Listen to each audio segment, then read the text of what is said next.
வணக்கம் and welcome to Khichdi. எல்லாருக்கும் happy new year. Happy new year. Yes 1 million நிச்சயம், அதுவே எங்கள் லட்சியம் அப்படின்னு நம்ம 2022 நம்ம வந்து வீறு நடை வெற்றி நடை போடுவோம். 21 அப்போ எப்படி இருந்துச்சு? House your life? 20 விட 21 எனக்கு தெரிஞ்சு நல்லா தான் போச்சு. ஏன்னா நான் வந்து ஐ காட் மேரிட். அதுக்கப்புறம் சில பல ட்ரிப்ஸ் எல்லாம் போனேன். என்ன ஒரே ஒரு வருத்தம், எப்பவும் போல உங்ககிட்ட இருந்து பேமெண்ட் மட்டும் வரமாட்டேங்குது. மீதி எல்லாம் நல்லா தான் போச்சு எனக்கு. இந்த நியூ இயர் இன்னைக்கு நாங்கள் நோ கமெண்ட் சிம்பிளி வேஸ்ட்க்கு வந்து ஆக்சுவலாக யார் மனசையும் புண்படுத்த வேணாம், எந்த படத்தையும் நாங்கள் வந்து செய்ய வேணாம் அப்படின்னு முடிவு பண்ணிட்டோம். இது வந்து ஒரு ஸ்பெஷலான உங்கள் கேள்வி பதில். நிறையா கேள்வி இன்ஸ்டாகிராம்லேயும் யூடியூபோட கம்யூனிட்டி டேப்லேயும் போஸ்ட் பண்ணியிருந்தீங்க. அந்த கேள்விகள் எல்லாத்தையும் சூஸ் பண்ணி நாங்கள் ரேண்டமாக அப்படியே பெரிய ப்ரிப்பரேஷன்லாம் இல்லை, மனசில் என்ன தோணுதோ அதை ஓரளவுக்கு அப்படியே நாங்கள் இப்போ சொல்ல போகிறோம் அப்படின்னு நீங்கள் நம்பினீங்க அப்படின்னா I am sorry, already prepare பண்ணி வச்சுட்டு தான் நாங்கள் சொல்லுவோம். பெஸ்ட் கொஸ்டின் அப்படின்னு சொல்லிட்டு நாங்கள் ஃபீல் பண்ணுற ஒரு 4 கொஸ்டினுக்கு இந்த நியூ இயரில் ஒரு கிச்டி மெர்ச்சன்டைஸ் உங்களுக்கு அனுப்பி வைக்கப்படும். Yes, we are launching Khichdi merchandise ஒன்று அனுப்பிச்சு வைக்கிறோம். அதுவும் இந்த நியூ இயர்லேருந்து லான்ச் பண்ணுறோம். மெர்ச்சன்டைஸ் உங்கள் வீடு தேடி வரும் அப்படின்றதையும் இந்த பொன்னான நேரத்தில் இந்த புது வருஷத்தில் உங்களிடம் தெரிவித்துக் கொள்கிறேன்.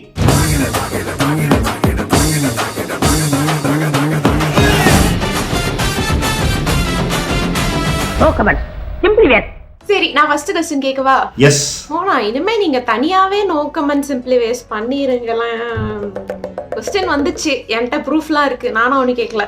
வெயிட், நான் இந்த வீடியோ பார்க்குற இந்த டைம்ல 5 நாள்ல வெறும் 55,000 வியூஸ் தான் வந்திருக்குது. அதுவே 5,50,000 வியூஸ் வந்திருந்தா அதை கன்சிடர் பண்ணியிருந்திருப்பேன் அப்படின்றத இதை கருத்துல சொல்லிக்கொள்ள ஆசைப்படுகிறேன். அது நீங்க தனியா பண்ணா கூட வர மாட்டேங்குது. நல்லா இருந்துச்சுல்ல? ரொம்ப நல்லா இருந்துச்சு. ஓகே, ஒரு இன்ட்ரெஸ்டிங்கான क्वेश्चन. எல்லார் அப்படின்ற ஒரு கேட்டிருக்காரு. Biggest change for both of you this year? Randy moving new country, Mohana getting married, Sujit opening care home. Not sure what happened in Satish life. What was your biggest challenge in this life? Challenging event. Maybe இதை நம்ம யோசிச்சிருக்கோம், but அது ஒரு கரெக்டா point out பண்ணியிருக்காரு. அவரே சொல்லிட்டாரு நமக்கு என்ன சேஞ்ச் நடந்துச்சு அப்படின்னு சொல்லிட்டு. ஸோ அந்த ஒரு ஃபேஸ்ல இருந்து இன்னொரு ஃபேஸ்க்கு நம்ம போறதே நமக்கு ஒரு பெரிய சேலஞ்ச் தான். நான் அந்த மிஸ்ல இருந்து மிஸ்ஸஸ் ஆனேன். புதுசா நமக்கு நிறைய ரிலேட்டிவ்ஸ் எல்லாம் கிடைப்பாங்க. அங்க வேற ரொம்ப அடக்க ஒடுக்கமா இருக்கு.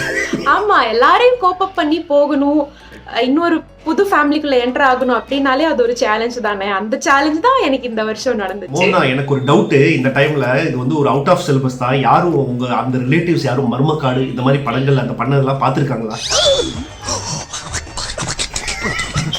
எனக்கு தெரியலப்பா, எனக்கு தெரியல. நான் அதெல்லாம் கேட்க மாட்டேன். ஏதாவது சொன்னா சரி பேசிக்கலாம் அப்படின்னு விட்டுருவேன்.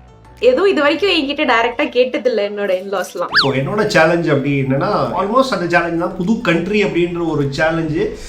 ஆல்மோஸ்ட் நம்ம மனுஷங்க நம்ம லாங்குவேஜ் இப்படி பேசுகிற ஆட்களோடையே டெய்லி இருந்துட்டு இப்போ கம்ப்ளீட்டாக வேற ஒரு ரேஸ், வேற லாங்குவேஜ், ஆப்வியஸாக இங்கிலீஷ் வேற லாங்குவேஜ் ஆடுறதெல்லாம் ஒன்றும் பெரிய கஷ்டன்றதை தாண்டி தெர் இஸ் ஒரு என்ன சொல்கிறது, ஏன் இங்கே வந்தோம், எதுக்காக இங்கே வந்தோம் அப்படின்ற ஒரு கொஸ்டின் வந்து டெய்லி இப்போ வரைக்கும் கூட ஓடிட்டு இருக்குது. இஸ் இட் ரைட் டெசிஷனா அப்படின்ற அந்த பேக் ஆஃப் த மைண்டில் ஒரு கேள்வி ஓடிக்கிட்டே இருக்கும். அதை தவிர்க்கவே முடியல. ஆப்வியஸாக மற்ற சேலஞ்சஸ்லாம் வந்து என்ன சொல்கிறது, ஃபினான்ஷியல் சேலஞ்சஸ். இந்த ஊரில் வந்துட்டு இன்னும் பேபி இந்த ஊரில் எதுவும் சம்பாதிக்காமல் இருந்துட்டு அந்த ஊரில் சம்பாதிக்கிறத வச்சே மேனேஜ் பண்ணிட்டு இருக்கிறது, அதெல்லாம் பெரிய சேலஞ்ச். அதெல்லாம் நம்ம அக்செப்ட் பண்ணி வந்தோம். பட் அந்த ஒரு எக்ஸிஸ்டென்ஷியலாக ஏன் வந்தோம், எதுக்கு வந்தோம்னு அந்த கேள்வி கொடுக்குற சேலஞ்ச். அண்ட் அடுத்த பிக்கஸ்ட் சேலஞ்ச் வந்து டைம். அதுதான் மேஜர் ப்ராப்ளம். எனக்கு ஆரம்பித்து எந்திரிச்சு ஒரு 9-10 மணி ஆகும். அப்போ தான் நம்ம செட்டில் ஆகும் நம்ம ஊரில். நம்ம இந்த ஊர் டைமுக்கு ஒரு 10 மணி ஆகுதுன்னு அப்படி எந்திரிச்சு உட்காரப்பே அங்கே பார்த்தா ஒரு 3 மணின்னு வாங்க. உங்களை அதுக்குள்ள 3:30 மணி ஆயிடுச்சா? அந்த 5.5 மணி நேரம் டிஃபரன்ஸ் இருக்குல்ல, அது ஒரு பெரிய ரொம்ப சேலஞ்சிங்கா இருக்குது. ஏன்னா அது கைண்ட் ஆஃப் பெரிய சேலஞ்ச் தான்.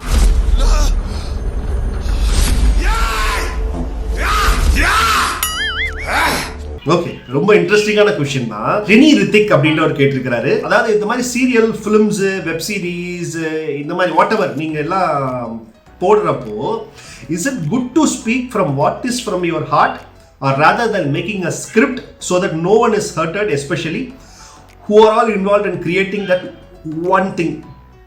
Doing which one is better. இது ரெண்டு பேருக்குமே பொருந்தும் ஆக்சுவலாக. நான் தனியாக ரிவ்யூ பண்ணுறப்போ ஓகே, சில வெப் சீரிஸ் அதெல்லாம் சீரியஸாக ப்ராப்பராக ரிவ்யூ பண்ணுறது அது ஒரு பேட்டர்ன். அண்ட் நான் அந்த யூடியூப் ட்ரோல்ஸோ சீரியல் ட்ரோல்ஸு அண்ட் மோகனாவோட சேர்ந்து இந்த பழைய படங்கள் லோ கமெண்ட் சிம்பிளிஃபை பண்ணுறப்போ அதுக்கு வேற ஒரு முகத்தை மாட்டிக்கிட்டு தான் நான் பண்ணிக்கிட்டு இருக்கிறேன். ஸ்கிரிப்டிங் பெருசாக பண்ணதில்லை, பட் பண்ணி வச்சுருக்கோம். ஒரு பேசிக் ஒரு ஸ்ட்ரக்சர் ரெடி பண்ணி வச்சுப்போம். இது இந்த ஏரியாவுக்குள்ளே அந்த ஏரியாவை டச் பண்ண வேணாம் அப்படின்றது மட்டும் மைண்டில் வச்சுட்டு சொல்லுவோம். மேபி அந்த ஹர்ட் ஆகிடக்கூடாதுன்ற ஒரு சின்ன இது இருக்குன்னா ரொம்ப ஹர்ட் பண்ணிடக்கூடாது. மேபி எனக்கு எப்பவுமே அவங்களும் சேர்ந்து அதை ஜாலியாக என்ஜாய் பண்ணுற அளவுக்கு பண்ணணும், அவ்வளோதான், அந்த பண்ணிட்டா போதும் அப்படின்னா என் மனசுல எப்பவுமே ஓடிக்கிட்டு இருக்கும். தவிர ரொம்ப ஹர்ட் பண்ணிடக்கூடாது அப்படின்னு நான் யோசிப்பேன். ஸ்கிரிப்டா பெருசா எனக்கு தெரிஞ்சு பண்ணதில்லை. நானும் மௌனம் சேர்ந்து பெரிய ஸ்கிரிப்ட்லாம் எதுவும் பண்ணதில்லை எக்ஸப்ட் ஒன்னா. ஆமா, ஏன்னா ஸ்கிரிப்ட் கொடுத்தீங்கன்னாலும் எனக்கு அது வராது. சரியா, அது மனப்பாடம் பண்ணி பேசு அப்படின்னாலும் எனக்கு வராது. ஸ்பான்டனிட்டியா எனக்கு என்ன தோணுதோ அதுதான் நான் பேசுவேன். அண்ட் ஆல்சோ ஒரு கிரிஞ்சியான சீன் பாக்குறப்போ அது எப்படி எனக்கு கிண்டல் பண்ணணும்னு தோணிருக்கோ இது வரைக்கும் நான் பண்ணிருவேன். But we make sure that at least நம்ம பாடி ஷேமிங் மட்டும் பண்ணக்கூடாது. அவங்க பண்ற விஷயத்தை தான் கிண்டல் பண்ணணும், அவங்களை கிண்டல் பண்ணக்கூடாது, பர்சனலா அட்டாக் பண்ணக்கூடாது அப்படிங்கறதுல மட்டும் நாங்க தெளிவா இருப்போம். That's it. மத்தபடி ரொம்ப எல்லாம் எதுவுமே யோசிக்கிறது இல்ல. Doing which one is better, I think on the ஸ்பாட்ல அது ஒரு மாதிரி இம்ப்ரூவைசேஷன் பண்றது I am always more comfortable. அது மோனா இன்னமும் அதுல நான் கூட ஓகே இந்த ஸ்கிரிப்ட்ல ஓகே பெட்டரா பண்ணிடணும், ஸ்கிரிப்ட்ல ஓரளவுக்கு அதை அதுக்கு இது பண்ணணும்னு நான் சில சமயம் யோசிப்பேன். மோனாக்கு அது சுத்தமா வராது அப்படின்றது தெரிஞ்சு போச்சு. ஆமா, எனக்கு அது கண்டிப்பா வராது. அண்ட் ஆல்சோ இந்த ஜூம்ல பண்றப்போ கூட ஒரு கனெக்டிவிட்டியே இருக்க மாட்டேங்குது. எப்போ நேர்ல பண்ணாதான், பக்கத்துல இருந்து பண்ணாதான் அந்த ஒரு ராப்போ நமக்குள்ள வருது. ஜூம்ல பண்ணா அது வரமாட்டேங்குது. நீங்க ஏன் பெரிய ஹீரோஸோட படத்தை எல்லாம் ட்ரோல் பண்ண மாட்டேங்கிறீங்க, உங்களுக்கு என்ன பயமான்னு ஒருத்தர் கேட்டிருக்காரு. அவரு சுறா எபிசோட் பார்க்கலன்னு நான் நினைக்கிறேன். சுறா, தொடரி, லாரி டிரைவர் ராஜா கண்ணு, பழைய நடிகர் திலகம் அவர்கள் படம், அதெல்லாம் வந்து ரொம்ப யோசிப்போம். நடிகர் திலகம், பட் நடிகர் திலகமே அந்த படத்தை பார்த்தாருன்னா இப்போ வந்து என்னடா இப்படி ஏதாவது ஒரு படத்துல நடிச்சிருக்கேன் அப்படின்னு கூட அவர் யோசிப்பாரு. லேட் 70s வந்ததுனால அந்த டைமுக்கு அப்போ ஏதோ அந்த படத்தை எடுத்துட்டாங்க அப்படின்றத தாண்டி அந்த படம்லாம் அது மாதிரி தான். பட் இந்த படம்லாம் பண்ணியிருக்கோம். சில சமயம் கொஞ்சம் யோசிப்போம், பண்ணணுமா அப்படின்லாம் யோசிப்போம். பட் அது என்னவோ ஃபேக்ட், உண்மைதான். ஆக்சுவலாக நான் அஜித் படம் பண்ணல, நிறைய பேர் கேட்டே இருந்தாங்க. இந்த ஆழ்வார், ஆஞ்சநேயா இதெல்லாம் லிஸ்ட்ல இருக்குது. But somehow it's getting postpone. பண்ணுவோம். அடுத்த क्वेश्चन வந்து நீங்க ஏன் ஹாலிவுட் படத்தை எல்லாம் ஸ்பூஃப் பண்ண மாட்டீங்க, உங்களுக்கு லாங்குவேஜ் புரியாதா அப்படின்னு ஒருத்தர் கேட்டிருக்காரு. பாக்குற எல்லா படத்தையும் வாவ் அப்படின்னு நினைச்சு பாக்குறதுனால ஹாலிவுட் படங்கள்ல என்ன திருப்பி எல்லாமே இந்த ஒரே மார்வல் படங்களா வந்துட்டு இருக்கு. அதை ஸ்பூஃப் பண்ணி அதுல எதுவும் ட்ரோல் பண்றதுக்கு உண்டான விஷயங்கள் நான் இது வரைக்கும் யோசிக்கல. நீங்க சஜஸ்ட் பண்ணுங்க, யாராவது உங்களுக்கு தோணுச்சு இதை வந்து ஸ்பூஃப் பண்ணலாம் அப்படின்னு தோணுச்சுன்னா நீங்க கமெண்ட்ல மென்ஷன் பண்ணுங்க, அதை நாங்க ட்ரை பண்றோம் கண்டிப்பா. நிவேதா மணி அப்படின்றவங்க ராண்டி ப்ரோ அண்ட் மோகனா happy Christmas, thank you happy Christmas. Randy bro, இந்த மோகனா கண்டிப்பா இந்த மில்லியன் வியூ நினைச்சு ஹார்ட் ஒர்க் பண்ணி போட்ட வீடியோ மில்லியன் வியூஸ் போயிருக்கா, அது எந்த video? Mona work from home no comment simply waste பண்ணது உங்களுக்கு பிடிச்சிருக்கா? அப்பார்ட் ஃப்ரம் நெட்வொர்க் இஷ்யூ வேற என்ன ப்ராப்ளம் ஃபேஸ் பண்றீங்க வீடியோ எடுக்கும் போது? அப்பார்ட் ஃப்ரம் நெட்வொர்க் இஷ்யூ அதுதான் நமக்குள்ள ராப்போ ரொம்ப மிஸ் ஆகுது எனக்கு. அதுதான் இப்போ ஒரு கவுண்டர் வந்து தோணுச்சு அப்படின்னா கூட இப்போ நம்ம நேர்ல இருந்தோம் அப்படின்னா அது ரொம்ப ஈஸியா இருக்கும் அது வந்து ஷேர் பண்ணிக்கிறதுக்கு. பட் ஜூம்ல இருந்தா நிறைய லாக் அதிகமா இருக்கு. அண்ட் ஆல்சோ கிராஸ் டாக் நீங்க ஓவர்லாப்பும் அதிகமா இருக்கு. ஸோ அதுதான் கொஞ்சம் கஷ்டமா இருக்கு. அந்த வைப் வந்து சுத்தமா மிஸ்ஸிங் தான். ரொம்பவே ஸ்ட்ரகிள் பண்றோம். இன்ஃபேக்ட் வந்து நான் தனியாக அப்படி யோசிச்சிருக்கேன், சரி இந்த வாரம் நம்ம ஸ்டாப் பண்ணிட்டு வேற ஏதாவது பண்ணலாமா அப்படின்லாம் திடீர்னு யோசிப்பேன். இல்லை இது பண்றது ஏதோ மாதிரி மிஸ்ஸிங்காக இருக்கே அப்படின்னு யோசிப்பேன். எஸ், அந்த மிஸ்ஸிங் ஃபேக்டர் வந்து அதுதான் மேஜர் மிஸ்ஸிங்கே. Apart from that network issue. ஏன்னா இந்த பிள்ளை வந்து எப்போ பாரு வந்து ஏதாவது ஒரு ட்ரிப்பு போய்கிட்டே இருக்குது. கேட்டால் கோவாவில் இருக்கிறேன், கேட்டால் ஏற்காடில் இருக்கிறேன், மூணாரில் இருக்கிறேன். என்னம்மா உனக்கெல்லாம் கோவிட் இல்லையாம்மா, கல்யாணம் ஆகிதான் 1 வருஷம் ஆயிடுச்சு, எத்தனை வாட்டிமா ஊர் போய்கிட்டே இருப்பேன் அப்படின்னு அதுதான் கேட்கணும்னு தோணும். சரி கேட்டுட்டேன். இவ்வளவு மனசுல வச்சுக்கிட்டு நேரடியா பேசியிருக்கலாமே. உங்க வீடியோவோட முடிவுல நீங்க வந்து எல்லா மூவிஸ்க்கும் அவார்ட் கொடுக்குறீங்க. உங்க ஷோவுக்கே நீங்க ஒரு அவார்ட் கொடுக்கணும்னா என்ன அவார்ட் கொடுப்பீங்கன்னு ஒருத்தர் கேட்டிருக்காரு. No comment simply waste award தான் கொடுக்க போறோம். வேற இதுவுமே ஒரு no comment simply waste show. 18+ movie எல்லாம் வந்து பண்ண மாட்டேன் அப்படின்னு ஒரு வாட்டி சொன்னீங்களே, மறுபடியும் வந்து சப்ஸ்கிரைபர்ஸ்க்காக வியூஸ்க்காக பண்ணுவீங்களா அப்படின்னு கேட்டிருக்காங்க. நம்ம இப்படி சொன்னோம். சும்மா அதெல்லாம் அன்னைக்கு அந்த டைம்ல அந்த மொமெண்ட்ல அப்படி உங்களை சந்தோஷப்படுத்துறதுக்கு அரசியல்வாதி மாதிரி சொல்றதுதான். அதுக்கப்புறம் ஒரு மர்மக்காடு அந்த மாதிரியான இன்னும் பெட்டரான படங்கள் வரல. நடுவில் ஒரு படம் சஜஸ்ட் பண்ணோம். நான் ஆக்சுவலாக ஒரு படத்தை எடுத்து வச்சோம், ஒருத்தர் சஜஸ்ட் பண்ணி பட் அது வேணாம் அப்படின்னு மோகனா சொன்னதுனால ஆமா, அந்த படத்துல எதுவுமே இல்ல, வெறும் மேட்ரு மட்டும் தான் இருந்துச்சு. அதனாலதான் நான் அதை வேணாம்னு சொன்னேன். நான் உங்ககிட்ட விளையாட்டா பேசுற புறாடிக்கு நம்பிட்டீங்க. ஐயோ ஐயோ. இவ்ளோ படம் பார்த்துட்டு நீங்க எப்படி உயிரோட இருக்கீங்க? முதல்ல எப்படி நீங்க பைத்தியம் பிடிக்காம இருக்கீங்க? என்ன சொல்றது, அந்த ஒரு எரிச்சல் ஒரு மொமெண்ட் வரும். அதாவது என்னன்னா, இதுக்கு ப்ரிப்பேர் ஆகணுன்றப்ப அந்த படத்தை உட்காந்து பார்த்தாகணும். பட் இங்கே பார்க்குறப்போ அது இன்னும் கொஞ்சம் டஃபர் எனக்கு. அங்கேயாவது நான் ஆஃபீஸ் இருந்துச்சு நான் பார்த்துருவேன். இங்கே வந்து நான் வீட்டில் உட்காந்து நான் பார்த்தாகணும். இப்போ எனக்கு இருக்கிறது டிவி ஆர் என்னோட சிஸ்டமில் பார்க்கணும். எனக்கு பொதுவாக ஃபோனில் பார்க்குறது அவ்வளோ கொஞ்சம் பெருசாக பார்த்தா இன்னும் சில டீட்டெயில்ஸ்லாம் நோட் பண்ணலான்னு நான் இந்த சிஸ்டமில் உட்காந்து பார்த்து அந்த டைம் பீரியட் அந்த அப்பப்போ யோசிச்சிட்டோம், சார் 2 மணி நேரம் இப்படி வேஸ்ட் பண்ணுறீங்களா, நேரம் வேற ஏதாவது பண்ணியிருந்தா இன்னும் எவ்வளோ பெரிய ஆளாக எடுக்கலாம் அப்படின்னு அப்பப்போ படம் பார்க்குறப்ப நிறைய டைம் எனக்கு சிரிப்பு தான் வரும். சிரிப்பு வரும், தூக்கம் வரும், அவ்வளோதான். எரிச்சல் வருதுன்றதை விட சிரிப்பும் தூக்கமும் தான் எனக்கு அதிகமாக வரும். ஸோ அன்எக்ஸ்பெக்டடாக அந்த படத்தை வந்து ரொம்ப ரசித்து பார்த்தப்படனா அது எங்கள் ஊர் பூக்காரி தான். பயங்கரமாக நான் சிரிக்க ஆரம்பித்து இதுக்கு மேலே வேறு படமே இல்லை. ஏன்னா அது லிட்டரலாக என் பர்சனலாக பார்த்த வரைக்கும் இதுக்கு மேலே ஒரு படத்தை இப்படி மொக்கையாக ஒரு படத்தை எடுத்து அதை வந்து எனக்கு தெரிஞ்சு வேறு எதுவும் படமும், அதனால தான் அந்த ஸ்டாண்டர்ட் இன்னும் வேறு எந்த படம் ஐ எம் லுக்கிங் ஃபார் அந்த ஸ்டாண்டர்டில் ஒரு படம் பார்க்கணும். நோ கமெண்ட் சிம்பிளி வேஸ்ட் அடுத்து பண்ண டெஃபினட்டாக குயிக்காக பெரிய வியூஸ் வந்துடும் அப்படின்னு நான் நினைக்கிறேன். ஏன்னா நமக்கு ஒரு பெரிய ப்ராப்ளம் இருக்குது, நம்ம ஸ்டாண்டர்ட் எப்பவுமே ஹையாக செட் பண்ணி வச்சிடறோம். எல்லா படமும் அதே மாதிரியே இருக்கிறது இல்லை. ஸோ ஆமா, அந்த மாதிரியான ட்ரெண்ட் செட்டர்ஸ்லாம் வந்து பூக்காரி, அப்புறமா ராஜாதி ராஜா, மர்மக்காடு, இதெல்லாம் வந்து நமக்கு ஒரு பிரேக் அப்படின்னு சொல்லலாம். அப்புறம் வந்து அடுத்த क्वेश्चन என்னன்னா, நீங்க நிஜமாவே நெட்வொர்க் இஷ்யூனால மீண்டும் அம்மன் தனியா பண்ணீங்களா, இல்ல ராண்டி ப்ரோ வந்து சாமி கண்ணை குத்திரும் பயந்து ஓடிட்டாரா அப்படின்னு கேட்டிருக்காங்க. நீங்க சொன்னதுல வந்து ஒரு பாதி உண்மை இருக்குது. என்ன அப்படின்னா, நான் வந்து இது ரொம்ப ஒரு, ஏன்னா இந்த சாமி படம் இதெல்லாம் பண்ணால் நம்ம ரொம்ப பொங்கி எழுதுருவாங்க. ஏன்னா அது ஒரு மாதிரி சென்டிமெண்டலாக சில விஷயங்களை டச் பண்ணுற ஒரு படம். அதில் எப்படி இதை பண்ணுறதுன்னு ஒரு ஹெசிடேஷன் இருந்துச்சு. அப்புறம் பண்ணலான்னு முடிவு பண்ணி ஹெசிடேஷன் நிறையா இருந்துச்சு. சரி ஓகேவா பண்ணிடலாம் அப்படின்னா, பட் அதுக்கப்புறம் நெட்வொர்க் இஷ்யூ பயங்கர ப்ராப்ளம் ஆயிடுச்சு. அதுதான் major reason. Master plan. Okay, அடுத்த கொஸ்டின் வந்து ஸ்ரீமதி ஆர் அப்படின்றவங்க கேட்டிருக்கிறாங்க. ஒரு கான்செப்ட் ரெடி பண்ணி show with full pakka editing work பண்ணி அதை அப்லோட் பண்ண எவ்வளோ டேஸ் ஆகும் உங்களுக்கு, especially for no comment simply வேஸ்ட்டுக்கு? நம்ம இந்தியன் டைமுக்கும் உங்கள் ஊர் டைமுக்கும் டிஃப்ரென்ஸ் இருக்குது. எப்படி நீங்கள் மோகனா டைம் அலாகேட் பண்ணி கோஆர்டினேட் பண்ணி பண்ணுறீங்க? ஷூட் பண்ணுறதுன்னா மேக்ஸிமம் என்ன ஒரு 20 நிமிஷம். ஆக்சுவலாக ஷூட் பண்ணுறதுக்கு ரொம்ப டைம் கம்மி தான், 20 minutes to 25 minutes எடுக்கும், அவ்வளோதான்.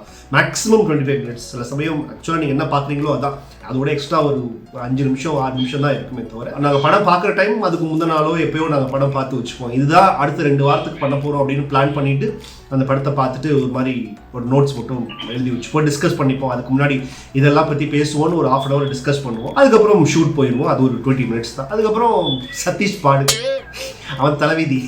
அதுக்கப்புறம் சதீஷ் ஒரு நாள் எடுத்துட்டு பார்த்தா ஒரு 1.5 நாள் வச்சுக்கலாம். ஒரு ஆக்சுவலாக பார்த்தா 1.5 நாள். நாங்கள் படம் பார்க்குற டைமை கழிச்சுட்டா ஒரு 1.5 நாள்னு வச்சுக்கலாம். ஆமா, இதுல பெரிய பார்ட் வந்து சதீஷோட தான். அந்த பையன் தான் ரொம்ப பாவம். அமேசிங் வேர்ல்ட் அப்படின்றவர், ஐ திங்க் இவர் இப்போதான் நம்மளை பற்றியே கேட்டிருக்கேன். இந்த கிச்சடி சேனல் எதுக்கு ஸ்டார்ட் பண்ணீங்க? ஏதாவது பிஸ்னஸ் ஸ்டார்ட் பண்ணியிருக்கலாமே, இல்லை ஆர்ஜே ஜாபியை கண்டினியூ பண்ணியிருக்கலாமே. டெல்வி ஆன்சர். நல்ல கேள்விதான் கேட்குறீங்க, பண்ணியிருந்திருக்கலாம். சுழி அப்படின்றது. ஆனால் இவனுக்கு சுழி இருக்கே தலையில். அந்த ஊரில் கிராமத்துல எல்லாம் சொல்லுவாங்க, சுழி எங்கே அவனை விட்டுச்சு, அதுதான் வேவி இருக்கலாம். பட் ஆர்ஜே ஓகே, அது பிடிச்சி செஞ்ச ஒரு விஷயம் தான். பட் அது ஒரு பாயிண்ட்டுக்கு அப்புறம் ஆர்ஜே ஜாப் எனக்கு ஒரு சின்ன ஒரு போர் அடிச்சிச்சு. சிச்சுவேஷன்ஸ் டிவிக்கு போகணும், நம்ம சினிமாவில் நடிச்சு அப்படியே சிவகார்த்திகேயன் மாதிரி ஆகணும் அப்படின்னு ஒரு தாட் ப்ராசஸ்னால அப்படி டிவிக்கு பக்கம் வந்து அங்கேருந்து நமக்கு டிவியும் ஓகே, அதுக்கப்புறம் டிஜிட்டல் அப்படின்ற ஒரு டிரான்ஸ்ஃபர்மேஷன் அவ்வளோதானே தவிர. But at the end of the day அது சுழி தான் எல்லாத்துக்குமே காரணம். நான் எடின்பரோ தான் வருவேன்னு நான் போன நவம்பர் டிசம்பர் வரைக்கும் கேட்டு தான் நான் நம்பி இருக்கவே மாட்டேன். நமக்கெல்லாம் அது டிவியில் பார்க்குறதோட சரி அப்படின்னு நினச்சிட்டு இருந்தேன். ஸோ அப்படி தானே ஒரு விஷயம், ஓகே இதை ட்ரை பண்ணி பார்ப்போம், இப்போ இல்லைன்னா எப்போ அப்படின்றது தான். மற்றபடி ஒரு பெரிய இதெல்லாம் கிடையாது. எங்க கொண்டு வந்து நிறுத்திக்கிற பாத்தியா? அடுத்த கொஸ்டின் என்னன்னா, நீங்க 2 பேரும் பார்த்த படத்திலேயே ரொம்ப விழுந்து சிரிச்ச ஒரு சீன் எது, அண்ட் ரொம்ப கடுப்பான ஒரு சீன் எது, ரெண்டுமே சொல்லுங்கன்னு கேட்டிருக்காங்க. மோனா நீ சொல்லு. ராஜாதி ராஜா பார்த்து ரொம்ப சிரிச்சேன்.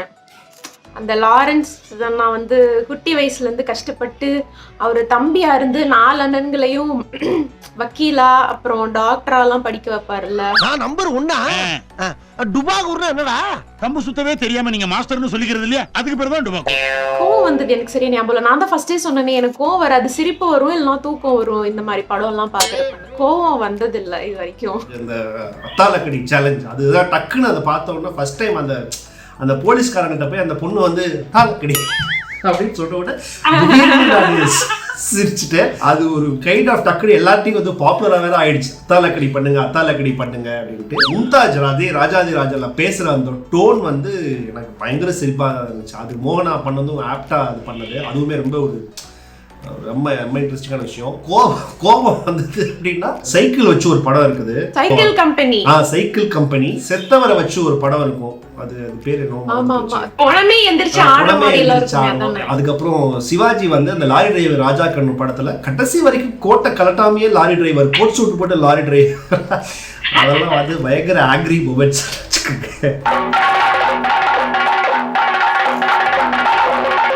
அடுத்து ஒரு இன்ட்ரெஸ்டிங்கான ஒரு கேள்வி. ரஜிதா நம்ம சேனலோட ஆஸ்தான கமெண்டர், உங்க 2 பேருக்குமே வந்து செம்ம வேவ்லென்த் இருக்குது, அதனால நீங்க இந்த கேள்வியை சொல்லியே ஆகணும், கேட்டு ஆன்சர் பண்ணியே ஆகணும் அப்படின்னு சொல்லிட்டு அவங்க சொல்லிட்டாங்க. உங்களுக்கு கொஸ்டின் டு மோகனா, உங்களுக்கு ராண்டி கிட்ட பிடிச்ச விஷயம் அண்ட் பிடிக்காத ஒரு விஷயம், 2த்துலயும் ஒன்று and same question to Randy. First to மோகனா. பிடிச்ச விஷயம்னா என்ன சொல்றது, உங்களோட ஸ்பான்டனிட்டி பிடிக்கும். நீங்க வந்து எத்தனை வயசானாலும், பொண்ணுக்கு கல்யாணம் பண்ற வயசானாலும் நீங்க வந்து அவங்கள வந்து அப்டேட்டடா வச்சுப்பீங்க எப்பவுமே. அந்த மாதிரி நீங்க வந்து ஸ்பான்டனிட்டியோட ஒரு புத்துணர்ச்சியா எப்பவுமே நீங்க வந்து எங்காவே சுத்திட்டு இருப்பீங்க.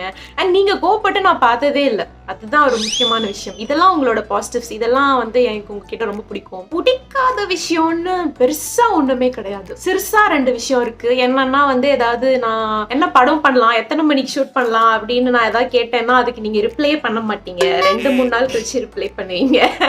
அப்புறமா வந்து பல வருஷமா நானும் ஒரு 500 ரூபாய் ஏத்தி கொடுக்க சொல்லிட்டு இருக்கேன் பேமெண்ட்டை, அதையும் நீங்க பண்ண மாட்டீங்க. அஸ் அ ஹியூமனா உங்களை வந்து ரொம்ப பிடிக்கும். என்ன my best client but no piece.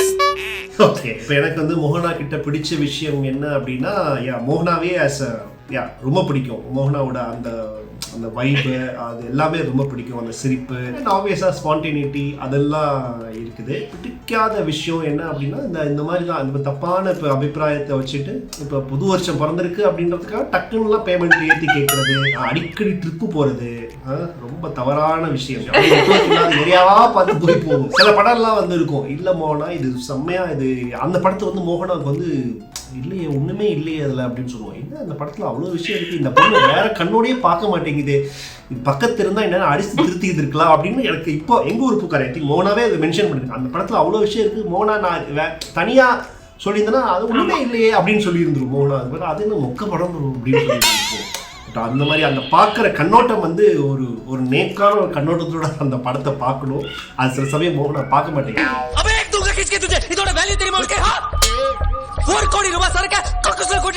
So maybe இதுல பெஸ்ட் கொஸ்டின் அப்படின்னு நான் ஃபீல் பண்றது அந்த ரித்திக் அப்படின்ற ஒரு மனசுல இருந்து தான் எல்லாத்தையுமே பண்ணுவீங்க, அது ஸ்கிரிப்ட் எழுதி பண்ணுவீங்களா, ஹர்ட் பண்ணாம.